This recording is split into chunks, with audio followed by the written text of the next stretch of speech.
বিসমিল্লাহির রহমানির রহিম। আসসালামু আলাইকুম। অন্যান্য জাতি ধর্মের ভাই বোনদেরকে আমার আদাব নমস্কার জানাই। প্রিয় দর্শক শ্রোতা ভাই ও বোনেরা, আজকের আলোচনার বিষয় বাংলাদেশের রাজনীতি, আওয়ামী লীগের বর্তমান পরিস্থিতি, ডক্টর মোহাম্মদ ইউনূসের ভূমিকায় রাজনৈতিক অস্থিরতা এবং শেখ হাসিনার সম্ভাব্য প্রত্যাবর্তন। চলুন এ বিষয়ে বিস্তারিত আরো জানব। সবাইকে ভিডিওটা সম্পূর্ণ দেখার অনুরোধ করছি। আওয়ামী লীগের উপর নিপীড়ন ও তার প্রতিক্রিয়া। বর্তমানে আওয়ামী লীগকে নিষিদ্ধ করার নানা প্রচেষ্টা চলছে। নেতাকর্মীদের উপর মামলা, হামলা, নির্যাতনের ঘটনা প্রতিনিয়ত ঘটে চলেছে। কিন্তু ইতিহাস বলছে, জুলুম যত বাড়ে প্রতিরোধ ততই শক্তিশালী হয়। আওয়ামী লীগ শুধু একটি রাজনৈতিক দল নয়, এটি দেশের স্বাধীনতা সংগ্রামের চেতনার ধারক ও বাহক।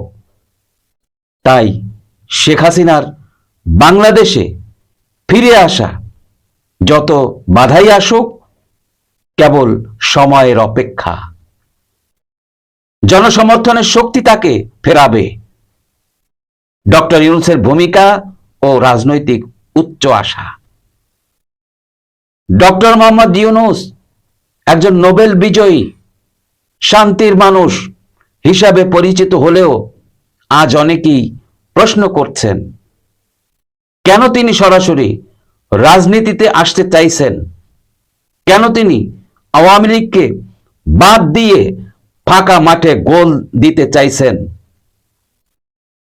গণতন্ত্রকে উপেক্ষা করে ক্ষমতার লোভে তিনি এক ধরনের রাজনৈতিক কৌশলের আশ্রয় নিচ্ছেন, যার ফলে সাধারণ জনগণ পড়েছে মহা বিপদে।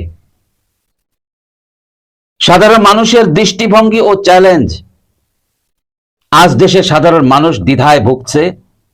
একদিকে রাজনৈতিক অনিশ্চয়তা, অন্যদিকে সামাজিক অস্থিরতা। শান্তিপ্রিয় মানুষ যখন দিশেহারা, তখন তাদের জন্য একটি সিদ্ধান্তমূলক ভূমিকা নেওয়ার সময় এসেছে। আমরা কি আরো একটি অস্থিরতা, সহিংসতা এবং সংকটের বাংলাদেশ চাই, নাকি আমরা শান্তিপূর্ণ ও গণতান্ত্রিক বাংলাদেশ ফিরিয়ে আনতে চাই? সমাধানের দিক ও নির্দেশনা। ডক্টর ইউনূসের প্রতি আমাদের আবেদন, আপনি একজন নোবেল বিজয়ী। আপনার কাজ হওয়া উচিত শান্তি প্রতিষ্ঠা করা, সংকট তৈরি নয়। বাংলাদেশ যেন আবার ফিরে পায় তার স্থিতিশীলতা, প্রগতি এবং গণতন্ত্র। সেই লক্ষ্যে সবার একসঙ্গে কাজ করা জরুরি। বাংলাদেশ কারো ব্যক্তিগত উচ্চাশার পরীক্ষাগার নয়। শেখ হাসিনা হোক বা অন্য কেউ, জনগণই শেষ কথা বলবে। তাই আসুন আমরা সবাই মিলে শান্তি, স্থিতি এবং গণতান্ত্রিক চর্চাকে রক্ষা করি। ভবিষ্যৎ প্রজন্মের জন্য একটি নিরাপদ বাংলাদেশ গড়ে তুলি। আপনার মতামত কমেন্টে জানান এবং ভিডিওটি শেয়ার করুন, চ্যানেলটি সাবস্ক্রাইব করুন। এই আশা রেখে বিদায় নিচ্ছি।